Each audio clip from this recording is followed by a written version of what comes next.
और जो उसका पॉइंट होता है वो उसे बहुत छोटा लगता है क्योंकि यहाँ पर हर कोई रुडोल्फ के खिलाफ है। वहीं दूसरी तरफ हमें जेम्स के बेटे को दिखाया जाता है जिसे स्कूल में बताया जा रहा होता है कि अगर परमाणु हमला हो जाए तो किस तरह से अपने आप को बचाना है। जेम्स का बेटा ये देखकर डर जाता है। घर आकर वो हमले से बचने की तैयारी करता है और जब जेम्स उससे पूछता है तो जेम्स को बताता है कि मैं परमाणु हमले से बचने की तैयारी कर रहा हूँ। जेम्स भी सोच में पड़ जाता है कि क्यों वो रुडोल्फ को बचाने की कोशिश कर रहा है, क्योंकि सोवियत यूनियन वाले इनके देश के ऊपर परमाणु हमला कर सकते हैं। अखबारों में खबर छप जाती है कि जेम्स रुडोल्फ का केस लड़ रहा है जो कि एक जासूस है।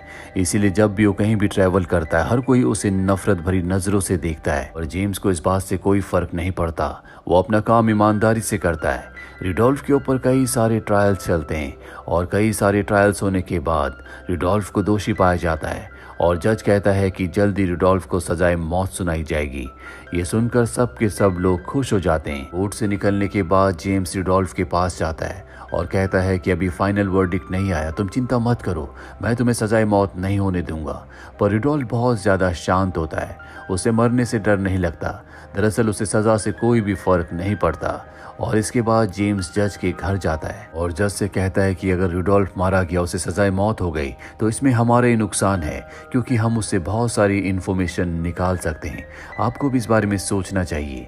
जज भी उसकी बात सुनकर सोच में पड़ जाता है और अगले दिन जब फाइनल डिसीजन सुनाना होता है तो जज उसे सजाए मौत न देकर 30 साल की सजा सुनाते हैं, जिससे कोर्ट में बैठा हर एक इंसान चिल्लाना शुरू कर देता है। जेम्स जब बाहर आता है तो हर कोई उसे गाली दे रहा होता है क्योंकि उसकी वजह से एक जासूस बच गया।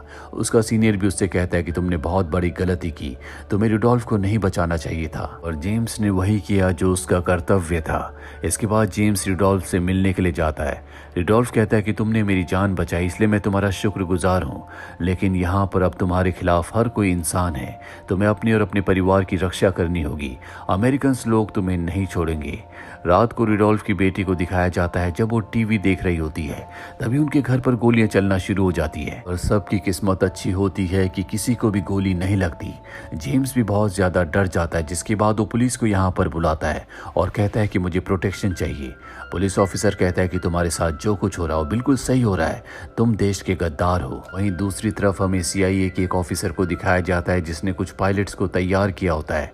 उनके जो प्लेन्स होते हैं उनके नीचे बहुत बड़े बड़े कैमरे हैं और ये इस प्लेन को लेकर रशिया के ऊपर से उड़ेंगे और वहां की तस्वीरें लेंगे।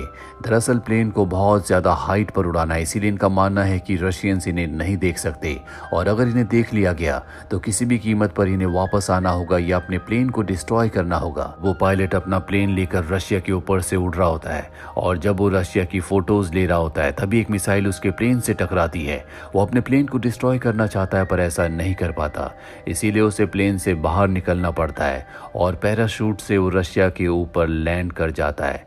ये बात पूरे अमेरिका में फैल जाती है। वहीं जेम्स जब अपनी कंपनी अपनी फर्म में जाता है तो सब ने फैसला किया होता है कि उसे इस कंपनी से निकाल दिया जाएगा क्योंकि सब उसके खिलाफ है। जेम्स को रुडोल्फ की पत्नी का खत मिलता है जिसमें उसने लिखा होता है कि आपने मेरे पति की जान बचाई, शुक्रिया। जेम्स इस खत को लेकर रुडोल्फ के पास जाता है। रुडोल्फ उस खत को पढ़ता और कहता है कि ये खत मेरी पत्नी नहीं लिख सकती। वहीं दूसरी तरफ हमें रशिया में दिखाया जाता है जहां पर उस पायलट को पकड़ लिया गया है जो अमेरिका से रशिया जासूसी करने गया था और उसे 10 साल की सजा दी जाती है। जेम्स अब उस खत को जो कि रुडोल्फ की पत्नी ने उसे ईस्ट जर्मनी से लिखा है, उस खत को लेकर अपने सीनियर के पास जाता है।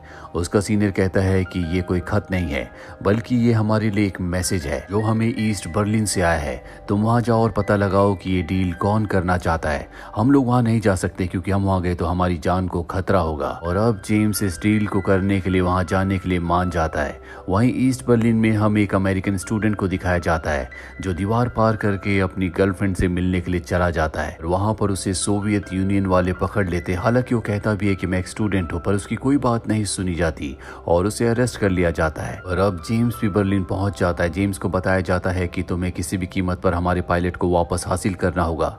जेम्स को पता चल चुका होता है कि एक अमेरिकन स्टूडेंट को भी सोवियत वालों ने पकड़ लिया है। जेम्स कहता है कि मैं उसे भी आज़ाद करवाना चाहता हूँ, पर CIA को उससे कोई मतलब नहीं है, बस वो अपने पायलट को वापस चाहते हैं। एक रात एक होटल में गुजारने के बाद अगले दिन वो एक वकील से मिलने के लिए जाता है जिसका नाम वोगल है।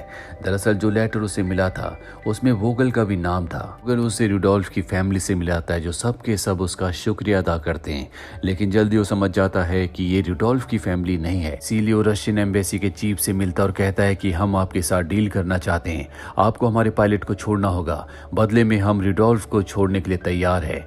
रशियन एम्बेसी के चीफ कहते हैं कि रशिया कभी भी एक्सचेंज नहीं करता, और वैसे भी तुमने रुडोल्फ को बहुत वक्त से पकड़ा हुआ है, जिसका मतलब ये है कि तुमने उससे सारी इंफॉर्मेशन निकलवा ली होंगी, जबकि हमने तुम्हारे पायलट को अभी अभी पकड़ा है, हमें भी उससे इंफॉर्मेशन निकलवानी है। साथ ही वो ये भी कहता है कि मैं अपनी गवर्नमेंट से इस डील के बारे में बात करूंगा, और कहता है कि तुम्हें सारी बातें वोगल बताएगा।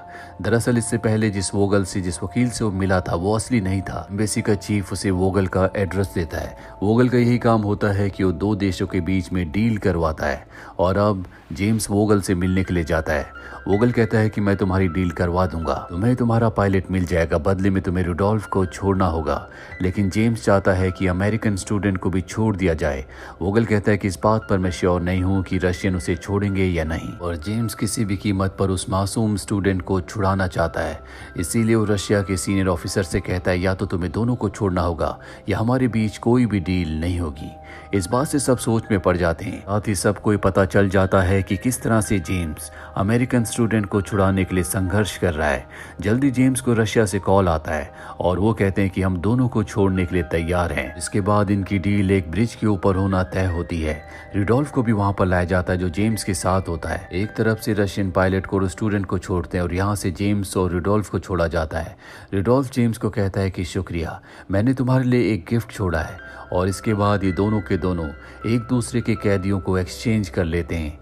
अपने देश जाने से पहले रुडोल्फ एक बार जेम्स को देखता है, क्योंकि आज वो जेम्स की वजह से जिंदा है, और अब जेम्स अपने देश अपनी कंट्री USA के लिए निकल पड़ता है। रास्ते में वो रुडोल्फ के उस गिफ्ट को देखता है जो उसने उसके लिए छोड़ा था। ये उसकी एक बहुत ही शानदार पेंटिंग होती है जो रुडोल्फ ने बनाई थी। जेम्स जब अपने घर पहुंचता है तो देखता है कि टीवी पर उसी की न्यूज़ आ रही होती है। पूरे देश में उसकी वाहवाही हो रही होती है, क्योंकि उसने एक स्टूडेंट और एक पायलट की जान बचाई। वो दोनों के